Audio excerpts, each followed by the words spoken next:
host, Ryan Miller, and for the past 15 years, I've helped hundreds of people to raise millions of dollars for their funds and for their startups. If you're serious about raising money, launching your business, or taking your life to the next level, this show will give you the answers so that you too can enjoy your pursuit of making billions. Let's get into it. If you want to win in business or funds, AI is the way of the future, and my next guest is going to tell you all about it. Tune in as we discuss starting a business and how AI is about to redefine the business model and what it means to make billions. All this and more coming right now. Here we go. Hey, welcome to another episode of Making Billions. I'm your host, Ryan Miller, and today I have my dear friend, Taylor Black. Taylor is the managing partner at Fizzy Ventures and the principal program manager at Microsoft Incubation Studio. He's a seasoned entrepreneur, passionate about driving innovation and growth. His 17 years of experience and expertise in venture studios make him ideal in this industry.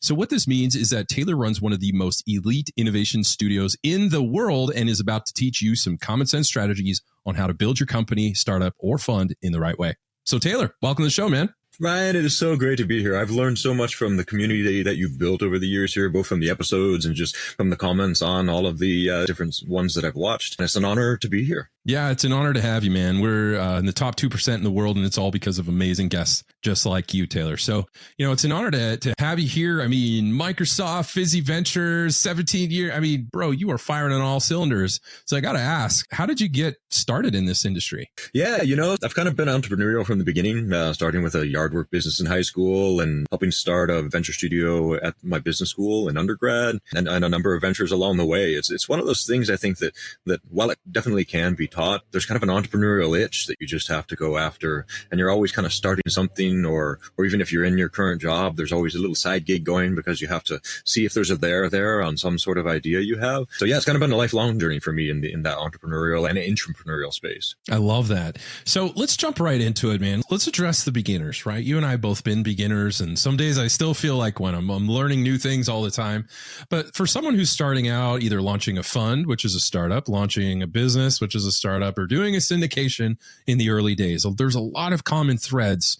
And so I want to really pull out a lot of your wisdom that you've done. So for a beginner, what would you say are some helpful tips on how to get some early points on the board when you're just launching your new venture? What would you say? Yeah, for sure. It's all about your customer. All about your customer. And what do I mean by that? So you're just starting out. Maybe you have this idea in the shower, or you have had a great conversation with a couple of friends and you have something jotted down on a napkin. What are you going to do in the next hour to prove out that idea a little better? What I tell the founders in my in the venture studios that I've run is to really do something in the next hour that will help you validate that idea or invalidate that idea. This could be something as easy as calling up a friend of yours who could be a potential customer or knows more about the potential customer than you do, and talking with them, getting a sense of what the customer pain points are, what the customer is looking to solve in their life, in their business, in their industry, that your potential solution that you've come up with can make easier for them. And keep on doing that. Iterate. We try to do 50 of those kinds of calls a week with the founders and the programs that I've run, because as a founder, you have a really good sense of the solution, and it's important not to lose sight of that problem, because falling in love with a solution can be super problematic. What you can also do in this situation is don't ask the customer, what is your problem?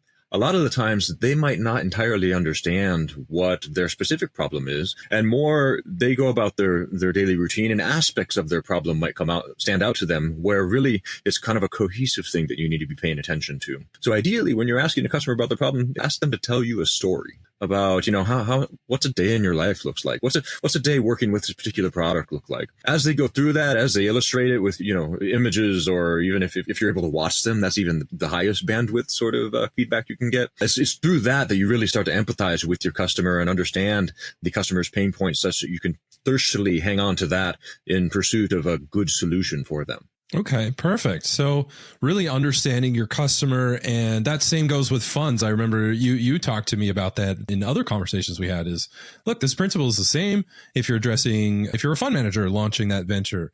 The principle is exactly the same, is you need to hit it right. So you need to bring an offer to the market that in our case, we call them our LPs, our investors, the people who are going to buy our services, is we want to be able to make sure that we understand what it is they're looking for and not only deliver what they want, but in the way that they want it and the time that they want, all of these things that we operationalize. But really, I think the point is, if you really want to nail it and get some early points on the board, the number one point you want to get on the board is drilling down and really understanding your customer. Would you disagree? No, I think that's perfect. And often the customer doesn't understand themselves well necessarily. I find this particularly for LPs is, well, why are they investing in your fund? Is it because somebody told them that the AI was cool and they're kind of jumping on the bandwagon, but they don't necessarily have that fire inside themselves? That, you might want to be careful in that situation. But really understanding what their motivations are behind it and getting behind those motivations and help ensuring that your fund's value proposition meets those motivations. That's where you're going to find a really strong LP who's going to be there with you through thick and thin. I love that. It's not enough to get some points on the board. You also need a little defense as well, and how to avoid making silly or stupid mistakes. I don't know about you, but I certainly made my fair share when I was starting out in my career. What would you say, same person, launching a fund, launching a startup, what would you say are some, a healthy piece of advice where you can help people starting out to not lose and not blow things up? In short, it's you're not your customer. There's a great example. A friend of mine from who's in some of the early cohorts of Y Combinator. He said he was lit up on stage by one of the mentors there because he was noting that his product had a lot of customer service complaints, and he thought that their third hire should be a customer service person to handle all of those different customer service complaints. And the mentor said, those customer service complaints are your product. If your product isn't working for your customers, then you've built a solution that you've fallen in love with, that you think is the solution to the customer problems. And the customers very clearly are telling you that is not the case. So this friend of mine has always had customer service report directly into head of product because that feedback loop ends up disabusing you of the fact that you fell in love with your solution. I love that. We stood up something similar. You reminded me. So when I was CFO of an insurance company, we have a fancy term for that called an ombudsman.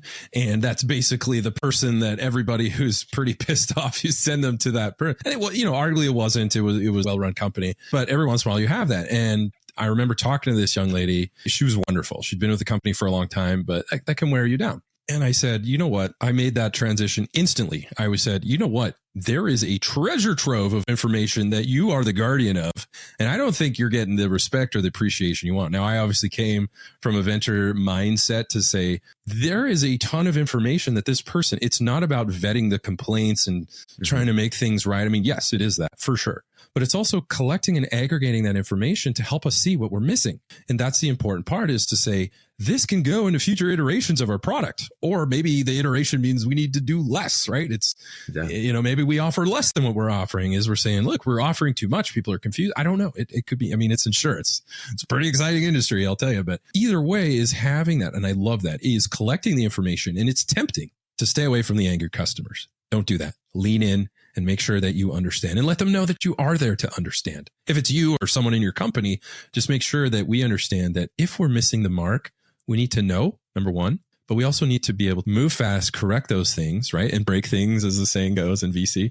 But if we can move fast, aggregate that data, now we've captured a bunch of information that maybe our cognitive biases are making us reject it because they're pissed off or something. And the delivery may not be as pleasant as we would prefer, but the information, if you can get past the noise and get to the signal of those things, you can really find things that are eroding value, eroding morality of your team, and just eroding just the reputation of your product or your firm. Would you disagree? No, that's exactly spot on. And in fact, I think that's even more poignant in the era of AI, because your products are, while being utilized by your customers are co-creating what good looks like with your products in a probabilistic way, a way that you may or may not have anticipated when you launched the product, unlike the deterministic software products we've been launching in tech for a while now. So that feedback loop becomes even faster and richer in terms of how your product needs to evolve, because you have a new good being created between the interaction of your customer and your product. I love that. That's one of the things that I remember you and I talking offline before. You said it's really important. I'll emphasize this, but it's not mine. It's Taylor's wisdom coming at you.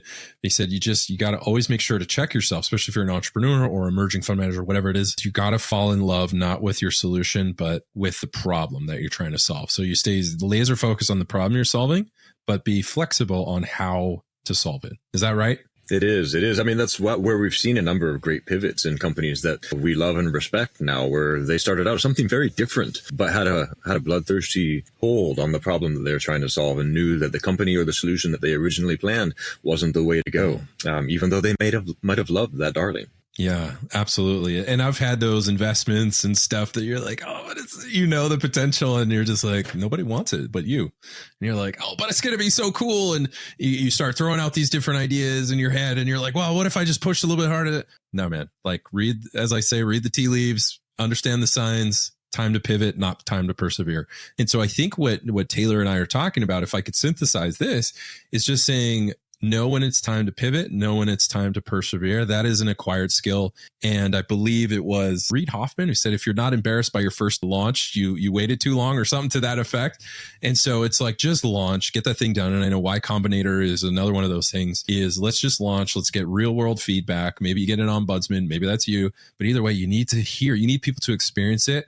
Complain or rave, either way, you need information, and you use that information. Smart entrepreneurs, they absorb it all. They see all the complaints and all the praise as both equal data points on whether we pivot or persevere. Even as your company grows, the best CEOs that I see, and fund managers for that matter, always take time for even being the first line of customer feedback, so that they're able to keep their finger on the pulse in that fashion. Absolutely love that. I'd love to transition to the market, right? The almighty market. There's not one, but it feels like it. So I'm just curious, in your sector, Microsoft, Fizzy Ventures, all of the things that you're working on and have worked on, obviously we need to address the market. So I'm curious, Taylor, what are you seeing out there right now with the market? Thank you for watching. If you've made it this far, we must be friends. So don't forget to like, subscribe, and click that notification button. Now, let's get back to the show. Stay with us. We'll be right back. AI is changing the game of business. Will you be on the winning team? I'm Jordan Wilson, the host of the Everyday AI podcast, and your coach to help you learn the X's and O's of AI. Artificial intelligence isn't just a new player in the game, it's a new sport altogether. So if you don't quickly put AI into play, your competitors will run up the score. I've spent my whole life building winning teams, from coaching basketball to working with big players like Nike and Jordan Brand. My next move? Helping you win with Everyday AI. Listen wherever you get your podcasts or on everydayaipodcast.com. Let's tap into AI together and put points on the board.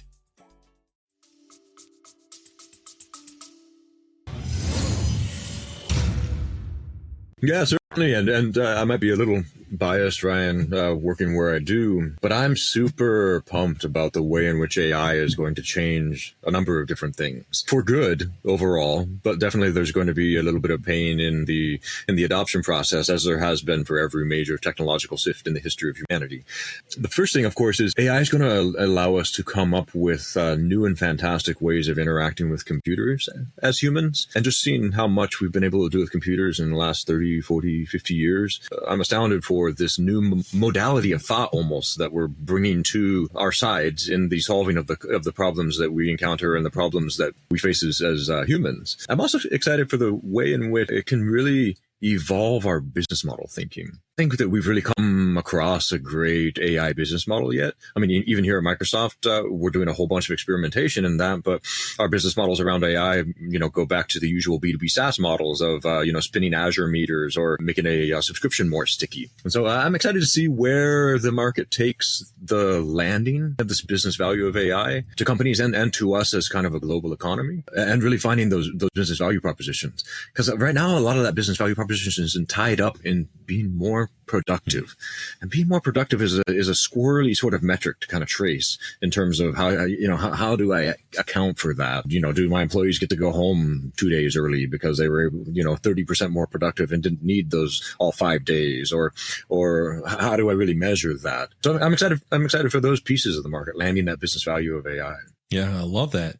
And so we see AI, it's really good. We're still defining business models or business value proposition. I got to ask, where do you think the market's going? Where's the smart money going? Where's the smart businesses going? Where do we extrapolate to all of this wisdom to what end? let me answer that in three ways, because I think there's a couple of different ways of thinking about this. First off, I think that AI has created a new kind of startup, one that I've never seen before in my career. And it's the kind of startup where you don't actually take any investor money because you're able to build almost all of your back office and most of your product using generative AI tools. What this means is that you'll have a company that lasts 3 to 6 months. You and 2 other people might build it, and you sprint to an exit, which is the platform coming out with a better version of what you've built. But during that time period, you've been able to raise 10, 15, $20 million of pure revenue and have very low costs actually to take that revenue back to. So what I'm seeing in a number of these kind of runaway businesses that capture a good chunk of the market, there's a great example of one that you're able to upload 10 or 15 or 20 profile pictures, and it would generate 200, imaginative profile pictures for you for something like $15. It's really cool. They made $10 or $15 million a month for about 2 months. And then but they weren't differentiated in any way. It was just a wrapper around an API out of, Stable Diffusion. And so all of their competitors caught up and the business value diluted, but they didn't care. There were 3 people who were making $10 or $15 million a month, and they had nobody else on their cap table. So there's this new kind of strange business where you can do that really quickly, where that would have required too much capital and it would have had to be spread out over too many people before to actually make money there. So that's an interesting one there. There's another one where I think the money's going, and notice how all of the value of that particular startup aggregated to the underlying platform. We're going to continue seeing this, right? There's the memes that you've all seen of, I'm excited to build my company until OpenAI releases a feature that makes my company obsolete. So how do we think about that in terms of what we should invest in AI? I recommend to investors, like, either lean into the fact that you're going to have to, invest in 100 different AI startups and only 1 or 2 of them is going to make it through that trial by fire, or think of AI as kind of an accelerant of whatever business model the startup has that could work without AI. I think that's a really important lens, because there's plenty of AI businesses out there that are going to go all the way, and OpenAI isn't going to release a consumer feature that blows you out of the water. But it's important to ensure that you have a business model outside of the fact that you happen to have a wrapper around an API delivered by one of the big model builders. Third, and I think we can see this best in AI for science, I think that the real value that AI is going to deliver over the longer term is as a very smart companion. We're seeing, as I mentioned, we're seeing this most in AI for science, where we're discovering new molecules. We're discovering new novel scientific paradigms by combining the power of a generative AI model that knows everything, along with things like physics engines, or along with things that with just hard scientific rules that allow us to output things that are incredibly valuable, like a new pharmaceutical potentially, or a new way of folding a protein. And those kind of fundamental breakthroughs, and we're starting in science, but that's going to be the case in any other industry that you come to. Think of a new material, think of a new way of producing energy, all of those sorts of things. That's the true value. That's now that we have this really smart companion that we can think with, how do we apply that, and how do we integrate that into our business models, into our business modes to, drive humanity forward? I love that. One of the things that we get to deal with a little bit with this AI, especially you're really close being at Microsoft. But one of the cool things that we get to see is the new business models that, and I think this is what you're saying, is the new business models that are going to evolve. And so my challenge to our listeners, I would echo mine and Taylor's challenge to our listeners out there, all you carnivorous entrepreneurs or private equity folks or whoever you are or wherever you find yourself.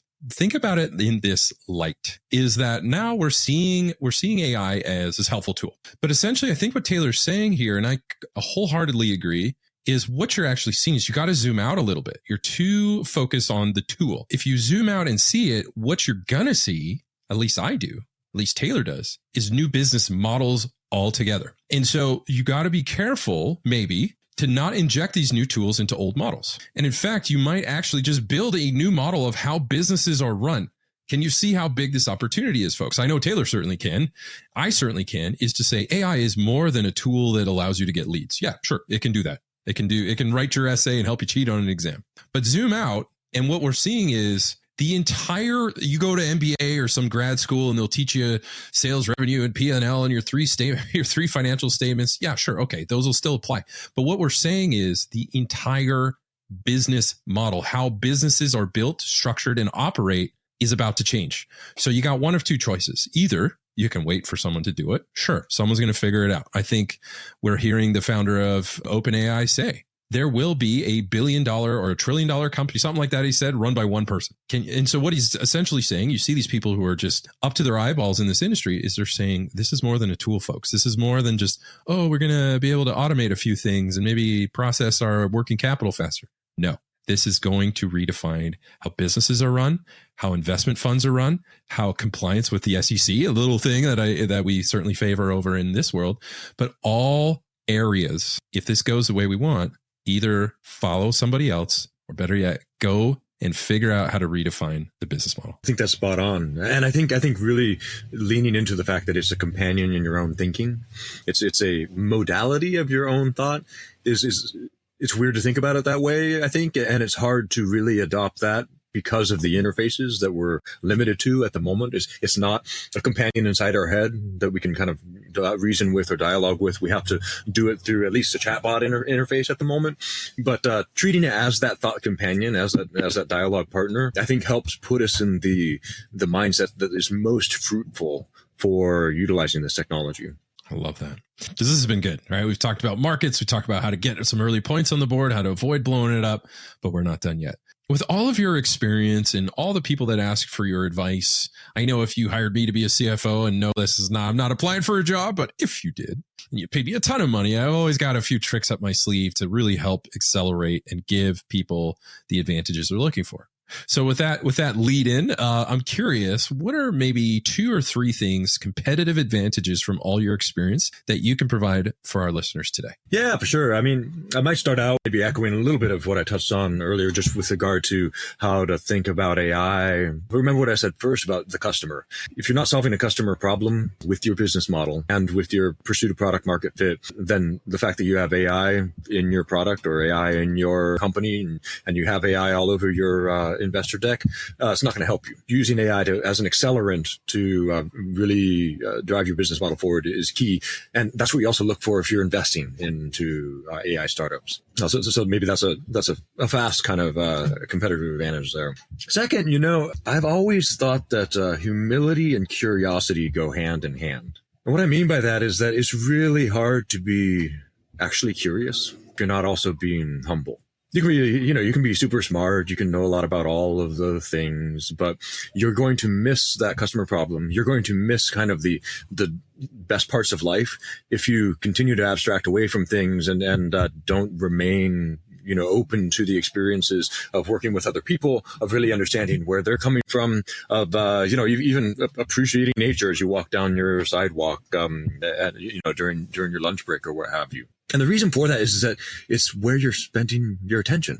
And if you're not humble, then you're spending a lot of your attention on yourself. And that's kind of a pretty closed loop system, as cool as we all are.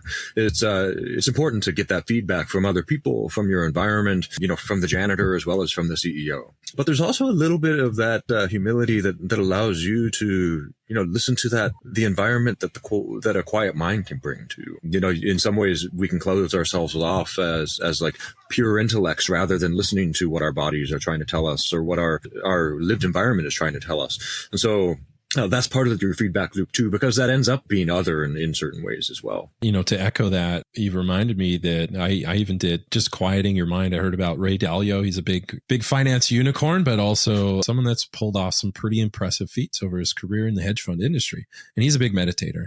And I remember him saying, it gave me running one of the biggest hedge funds in the world, certainly one of the most successful ones, is he said, it's almost like a ninja in a street fight where if you're an observer, things are going so fast and you're, this combat and things. But he said, when you're the ninja, it's like, although normally things are coming fast, you have that headspace and it almost feels like things are coming at you in slow motion where you're able to maneuver and really understand. And one of the things that I've learned about business is typically they don't fail. I mean, arguably there's many reasons, but a failed business, if you really swim upstream and go to the origin of that, it comes down to failed judgment. And if you have a failure in your judgment, that can lead to poor decisions, poor development, and so on. And it's a ripple effect of second and third and fourth order effects. And so really what Taylor's talking about, I could not agree or endorse more myself, is you got to really make sure that you cut through the noise and get to the signal. And when you're running a business, if you're a CEO or anything, even if you're aspiring to be that. I think what Taylor is saying is it's really hard to be humble and to not think about yourself when there's a lot of noise upstairs, if you know what I mean. And so making sure, taking the steps that you need to take to clear your head, cut through the noise and get to the signal, that leads to better business decisions. That leads to you maybe learning a few things because you're actually present in the moment. I'm a classic Gen Xer, so I regularly turn off my phone and just go for walks, just like the good old days where the last generation didn't know what it was like to not have a cell phone. And but I'll stop all that old guy stuff. But one of the things that I think is important and is just making sure that you're present in the moment. Just be where you are. It's a skill, like, building a muscle, and improving your ability to pay attention helps you notice those things that are more salient to the questions that you are trying to solve. So it's something that if you approach it as a practice, only continues to reap benefits because you're able to apply it to everything that you do. Mm-hmm. I love that. Do you have a third competitive advantage that you can share with us? Yeah, I do. And it's maybe a corollary in some ways of, the interplay of humility and curiosity. It could be really easy to kind of make snap judgments and put people into certain boxes and say, that person over there is like, they use their cell phone all the time. And so they must be a distracted person. And so I'm not going to pay as much attention to what they say because, I just heard from Ryan and Taylor that I'm supposed to be all attentive and focused and not on my phone all the time. Or it can be even easy to kind of demonize like a group of people out there where, man, all those teenagers that are suffering mental health because of, bad actors on the social media platforms. And it would be great if we could just get rid of all those bad actors and then we'd be in a better place. But the thing is, like, the line between good and bad kind of runs through every person's heart. And so you can't actually paint somebody entirely red or entirely white. And I think it's important to keep that sort of mentality because as soon as you put somebody into a bucket like that, you cease being curious about them in a certain way. Yeah. And I think that can lead to major mistakes with regard to assumptions around, everything from, the people in your PTA meeting to, political parties to that group inside your work or, the mean girls or what have you. That limits your ability to actually authentically help drive towards a solution towards a particular problem, or it kind of really leans into creating a cognitive bias for yourself where you're intentionally putting kind of a blinder in front of you when it involves that particular set of people that you put into a particular box. I try to think of things rather more like tags rather than boxes where it's like, this is an attribute I think that person has or this group of people have, and I should look into that further and not hold it necessarily as a truth for all members of that group, but something I've observed in my limited interaction thus far with them and definitely subject to revision. Yeah, I love that. You reminded me, a dear friend that I have, his name's William Lamb. He runs upgrade.com. And what he does is he really helps people to understand certain concepts like the universe is mental and all of these really, some could be pretty wild things. But he really did change my life on many areas. But the one that ties into this, I always want to give credit to where credit's due. And one thing I was really struggling with, I had partnered up with someone in the past and they were very dishonest. So I was like, I kept up my end. They did not. I'm a good person. They're a bad person. And he's like, let me stop you right there. And of course, right, you're in your I'm a victim mode and you're not realizing it. And he said, that good, bad, on, off, black, white type of thinking is very binary thinking. I understand where you're coming from, but sometimes it's not that simple, right? He has his way. And he said, often, if you really drill down on this, and this is what, at least my my lens on what Taylor's talking about, is he said, stop seeing people as either good or bad, and just understand that everyone just has different values, and that they have certain values that are not good or bad, and you have different values that are neither good or bad. But sometimes your values and their values aren't always a good fit. Now, does that make you bad? Well, if you're kind of not being emotionally intelligent or intelligent at all, you might say, well, they have different values, therefore they're bad. Or they might say that about me. That Ryan guy has different values, therefore he's bad. His values aren't mine, so we don't like him. Okay, well, that is a very limited thinking, and that can lead to cognitive biases where you could discount what someone says. Now, what's the remedy? Because on this show, we're all about how one of the best books I read on this area to stop from such good or bad or labeling or objectifying, really, is a book that is called Leadership and Self-Deception by the Arbinger Institute. And that one really helps to catch yourself on labeling, right? Is there an us and a them? Okay, you're probably in the danger zone. There's an us and there's a them. There's an insider and an outsider. Instead of objectifying them as a them or an us, it's just us.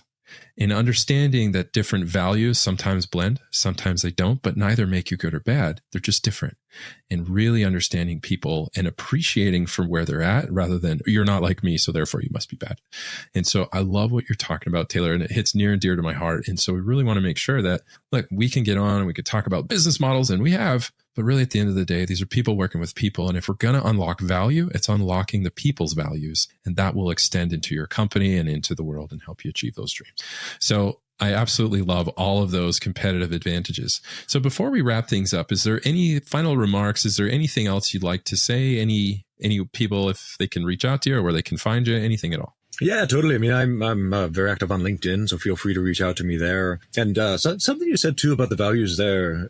Again, I'm at the risk of sounding like a broken record. Really understanding why people hold their values means that you're understanding them more as a person. And so, if you're putting up those barriers, keeps you from being able to do that. And so, kind of leaning into that really personal approach of getting to know people better and more richly helps you understand that piece about them as well. But yeah, Ryan, it's been absolutely fantastic being on the show. I mean, I can see why you've built such an incredible audience just being in conversation with you. Grateful to be a little bit more part of this community as a result of being on it, and I'll continue to look forward to learning from all of the folks you have on your show. Awesome, man. Well, it's certainly been an honor to have you on and to really learn from your wisdom. So just to summarize everything that we talked about, when investing in AI, if that's something that you want to do, try to redefine those business models, not just waiting for it to be redefined, but this is an opportunity where you can literally define your industry. If you're launching a fund, what does an AI fund business model look like, right? If you're launching a business, I don't care what it is, if it's a doggy daycare, it doesn't matter. How can AI change the business model? Not just make you marginally effective, but truly disrupt the business model in your industry. We are on the precipice of something huge. That's number one. The other thing that we also talked about is humility can lead to curiosity. So make sure that you do try your best to stay humble. And last, but certainly not least, try not to put things in good or bad buckets. People have different values. They blend or they don't, but just make sure that you see people as people. You do these things and you too will be well on your way in your pursuit of making billions.